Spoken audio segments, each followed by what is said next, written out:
What is he doing?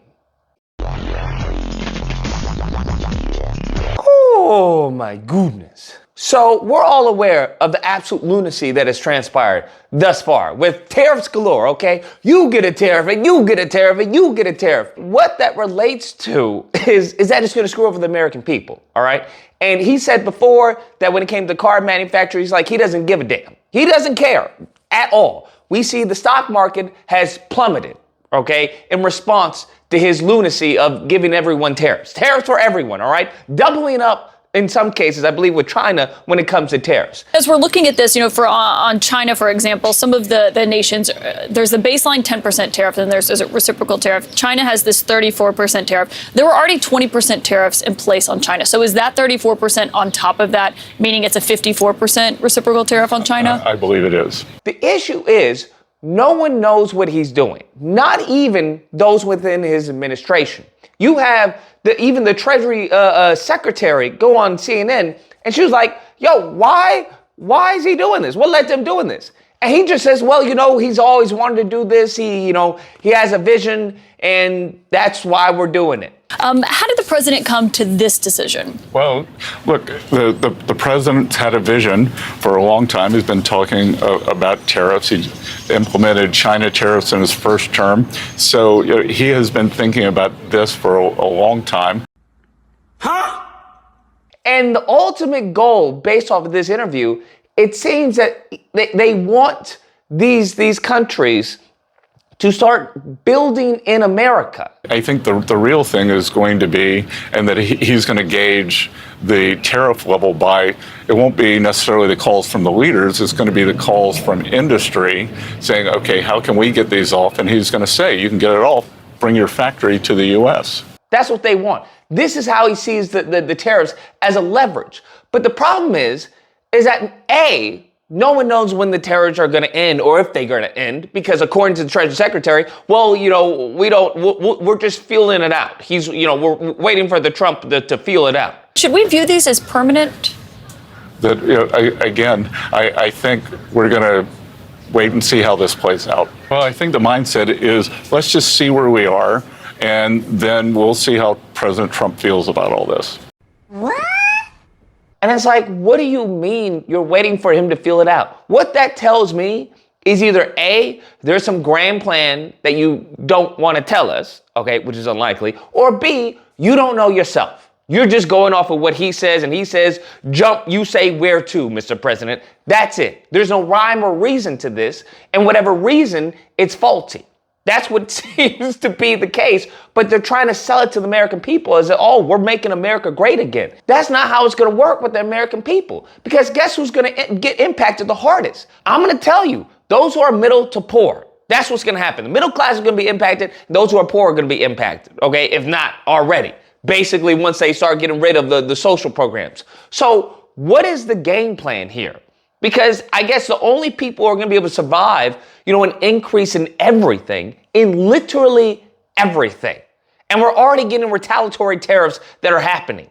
So everyone is just confused. No one knows what the left hand is doing. The right doesn't know what the left hand is doing. The left doesn't know what the right. So it just seems to be absolute, Tower of Babel. It seems to be chaos. Because at least if you get a Democrat in office, okay, this is probably what they're going to do. This is probably what they're going to be their policies. This is what's been circulating. So there's some expectation there. If you get a Republican in office, there's some expectation there. The markets know, okay, this is what is probably going to happen. They're going to be a little more lax on regulation, yada, yada, yada. But if you get somebody who appears to be bipolar schizophrenic in the White House, no one knows, bruh.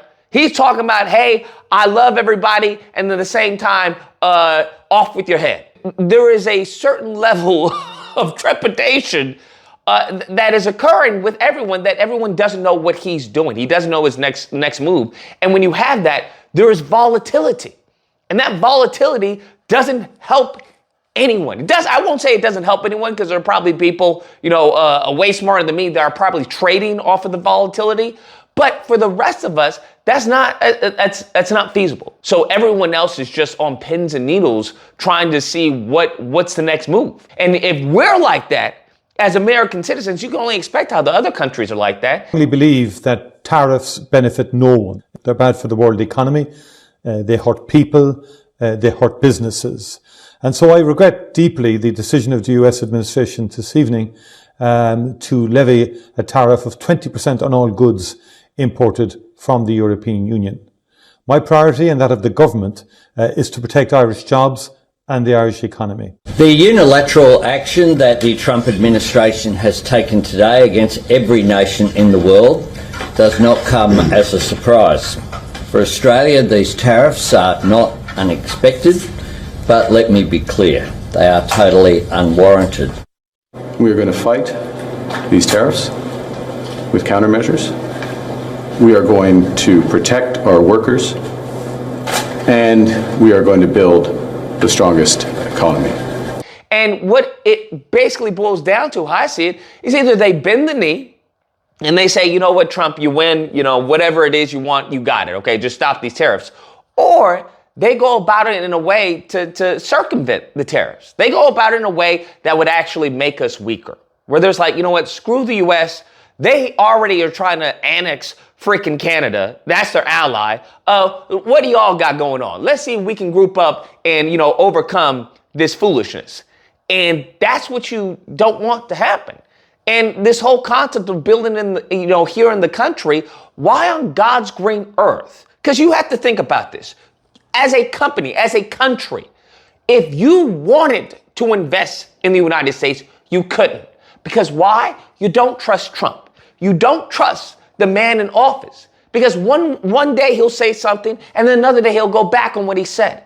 And he's breaking agreements that he started. So it's like there is no faith in his words. His words are meaningless. So it's like, why would I build or even begin to build manufacturing or businesses or jobs here when I don't believe that you're going to follow up on your word? And nevertheless, I don't think, it's going to last that long. We don't know if it's going to last. We don't know even if we negotiate if it's going to last. And then when it comes to the numbers, how you come up with these numbers. This man, the Treasury Secretary, talks about, the USTR, those numbers are good. They've actually won a lot of lawsuits. I'm just saying. So I'm sure those numbers are good. And I can see some of the countries disputing some of these reciprocal tariffs, saying that's not actually what we charge. What would your response to that be? Well, I can tell you USTR has the volumes of data, and they've been doing it a long time. So in Trump's first administration won over 4,000 lawsuits. So I think the data is very robust. And it's like, yeah, you may have won, but you also lost lawsuits in direct response to your tariffs. Okay? So I guess if we, only look at, the lawsuits you won, sure, this is a good plan, good job. But if you, juxtapose that with those that you lost, what are we talking about? There doesn't seem to be any reason, any rationale behind this. It seems that everyone is just going down with the ship. That's what it seems to be. That if the captain says there is no iceberg ahead, that they were like, all right, there's no iceberg ahead. He's got a rhyme or reason as to why we're going directly to the iceberg, even though we can all see the iceberg. And then once the iceberg hits the ship, well, don't worry, we're not going to drown. As the ship is going down, well, we're not going to drown. You heard the captain, we're not going to drown.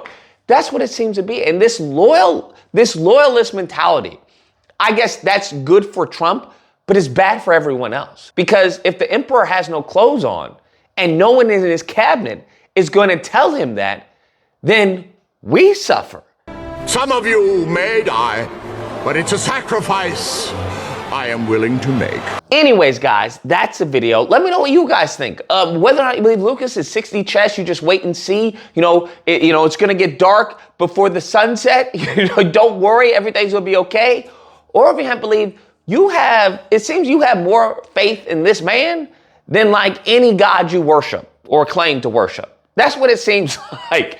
And you're expecting everyone else to have that same amount of faith, despite everything we've seen thus far. And I don't think that's a good talking point. I'm just going to say that. Nevertheless, if you happen to disagree, you know where to find me. Friday or Sunday Disagreement Day. Number on screen, call in, duke it out. Otherwise, I hope you guys enjoyed the video. If you did, please feel free to like, share, comment. Let me know what you guys think. Maybe it is 60 chess. And subscribe and all that fun stuff. Till next time, guys, be amazing. Let's just see where we are, and then we'll see how President Trump feels about all this.